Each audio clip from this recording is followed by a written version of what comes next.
नमस्कार मैत्रिणींनो, माझ्या यूट्यूब चॅनलवर आपलं खूप खूप स्वागत आहे। तर बघा मैत्रिणींनो, आज मी इथे वर्कचं हे डिझायनर ब्लाऊज आहे आणि ह्या वर्कच्या ब्लाऊजचा बघा डीप गळा दिलेला आहे। तर आता बघा हा जो गळा आहे हा याचं जे शोल्डरचं अंतर आहे ते खूप जास्त आहे।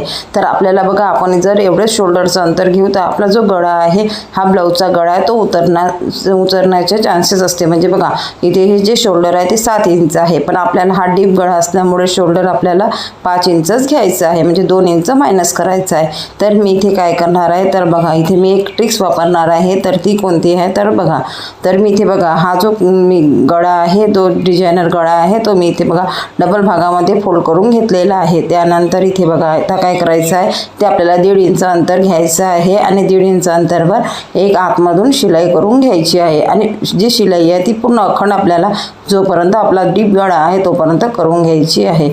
तरी बघा अशा प्रकारे मी तिरप्या भागामध्ये ही शिलाई करून घेतलेली आहे। त्यानंतर आता इथे बघा जे मेन फॅब्रिक घेतलेला आहे आणि अस्तर सुद्धा घेतलेला आहे। आता इथे उलट्या साईडने बघा मी इथे बरोबर जिथून मी शिलाई केलेली आहे तिथेच मधोमध शिलाई करून घेत आहे। आणि बघा हा जो गळा आपण जेव्हा जोडतो तेव्हा आपल्याला एका साईडने आधी जोडून घ्यायचा असतो आणि नंतर दुसऱ्या साईडने जोडायचा असतो, जेणेकरून बघा गळा हा बरोबर व्यवस्थित आकार येणार आहे आणि इथे बघा हा अजिबात इकडे तिकडे घसरणार सुद्धा नाही आहे।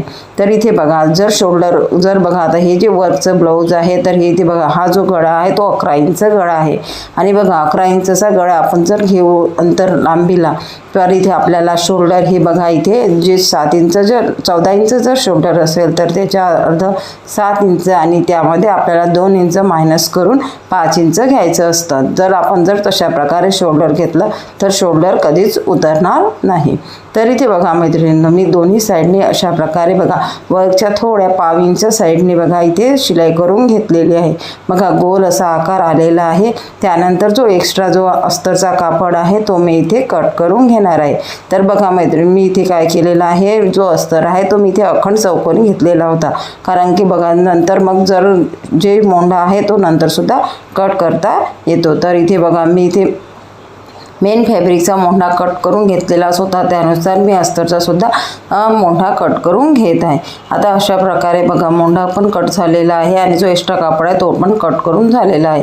आता त्यानंतर बघा इथे खालच्या साईडने सुद्धा अशाच प्रकारे शिलाई करून घ्यायची आहे। तर मी इथे बघा खालच्या साईडने मेन फॅब्रिक खालच्या साईडने केलेला आहे आणि वर अस्तर घेतलेला आहे आणि इथे बघा अशा प्रकारे आपल्याला कंबरच्या खालच्या भागाला बघा शिलाई करून घ्यायची आहे। तर इथे मी बघा इथे हे जे शिलाई हे आतमधूनच शिलाई करून घेणार आहे। त्यासाठी बघा अस्तर हे आपलं वर सुटायला नको यासाठी मी अस्तरच्या साईडने शिलाई करून घेत आहे।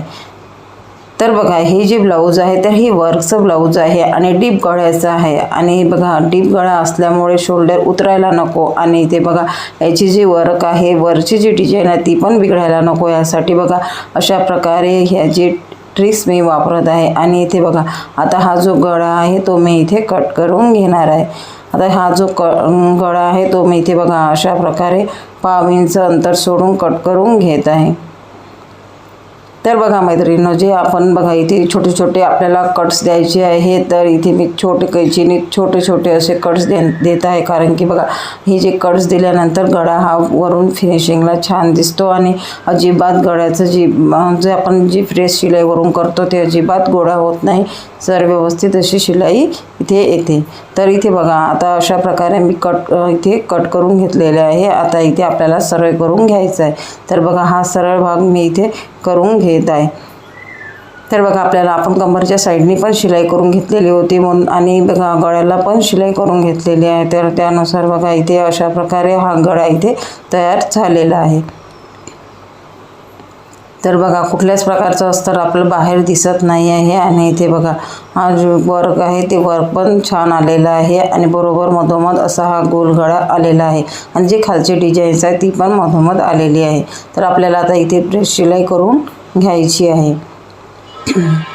तर बघा मैत्रिणींनो, हा जो गळा बघा इथे खालून डीप आलेला आहे, पण वरचं जे शोल्डर आहे ते बघा कमी झालेलं आहे आणि इथे आपण जेव्हा बघा इथे आता हे जे ब्लाऊज जे कस्टमर घालणार तर अजिबात उतरणार नाही, कारण की आपण जे शोल्डर आहे ते कमीच घेतलेलं आहे। तर इथे बघा अशा प्रकारे बघा इथे थोड्या इंचावर बघा इथे एकदम काठावर अशी प्रेस शिलाई करून घ्यायची आहे, जेणेकरून आपलं जे अस्तर आहे ते बाहेर दिसणार नाही आणि शिलाई पण व्यवस्थित, जी गळ्याची फिनिशिंगसुद्धा व्यवस्थित दिसणार आहे. तर मी ते थोड्या अंतरावर बघा इथे पावडीच्या साहाय्याने आणि इथे बघा शिलाई करून घेत आहे आणि अजिबात बघा वरच्या साईडनी पण शिलाई येत नाही आणि इथे बघा अशा प्रकारे ही शिलाई करून घ्यायची आहे.